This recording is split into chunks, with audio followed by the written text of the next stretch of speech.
One of the largest church groups in the country, the Zion Christian Church, is calling on its members to boycott Tiso Black Star newspapers. The ZCC is accusing the media group of targeted campaigning used to tarnish the image of the church and its leader. A letter issued to ZCC members says 16 million members must stop buying the Sunday World, Business Day, Sunday Times and the Sowetan newspapers.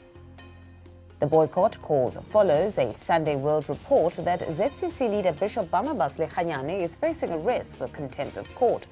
The newspaper says church leaders in Botswana are accusing the bishop of violating an interim order that prevents the church from merging with their branches.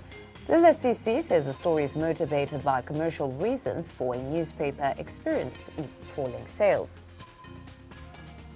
The church says ZCC's head is being deliberately dragged through the mud for malicious reasons. These papers produce one-sided stories aimed at undermining the integrity and reputation of ZCC and its leader. Tiso Black Star's sustained campaign shows prejudice for the church and that they believe the campaign is motivated by commercial concerns. They will use their collective buying power to protest against gutter journalism and urge all members sympathizers not to buy Sunday World, Sunday Times, Sowetan, Business Day and other publications from the Tiso Black Star group.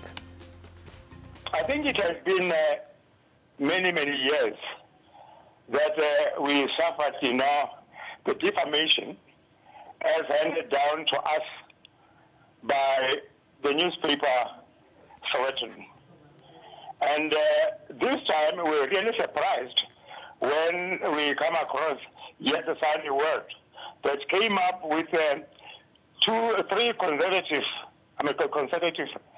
publications that really so much humiliate our church and the church leadership, particularly the bishop himself.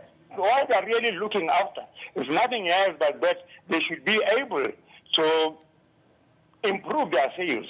We have become aware that the only language that they can understand is to flex our numbers by saying our buying power should be used in order not to compromise our faith. You should never publish a story until you get comment from both sides.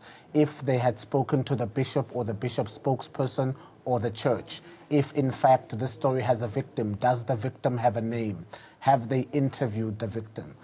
Is this published in the paper? You cannot write a story and say, once upon a time there was a woman who claimed that, the bishop attempted her. The call has divided opinions over the freedom of press and expression. Black First Lanther says the boycott is justified as these newspapers push a racist anti-black agenda. BLF also calls for a media tribunal system to regulate the media in South Africa.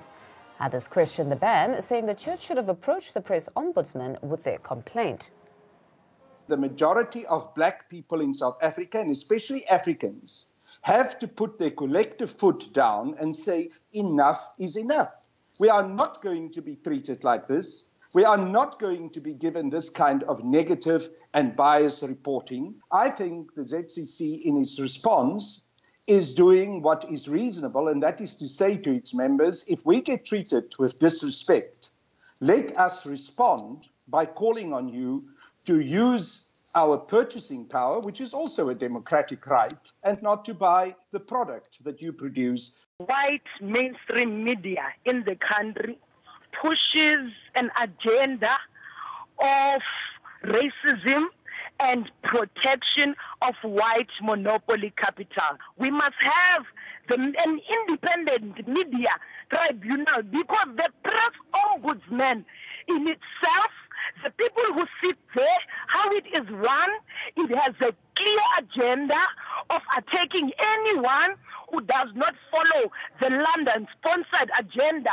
of anti-blackness and regime change in this country. And the only way to show white people who own this economy that this country is first and foremost a black country is exactly what the Zionic Christian Church is calling for.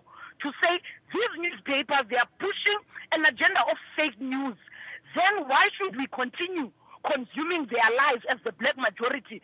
As much as people have a right to decide on what they should or shouldn't buy, I think that when you've got an entity as serious as the ZCC, with the following that they have, to be making that kind of call when it's not clear from the press release that they've taken this, that they've sought redress from the Press Council, and things haven't been resolved.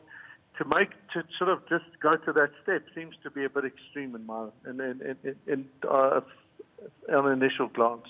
If they can demonstrate that, firstly, that they had no right of reply, and that the things that are being put out are clearly without merit, they have no basis in fact, and that in fact the newspaper didn't have any legitimate sources for their story, then yes, they will find against them, and then they may well also then choose to pursue an avenue of defamation. But I think to just go off and encourage people to boycott when you haven't gone through that process, I think is unfair in itself.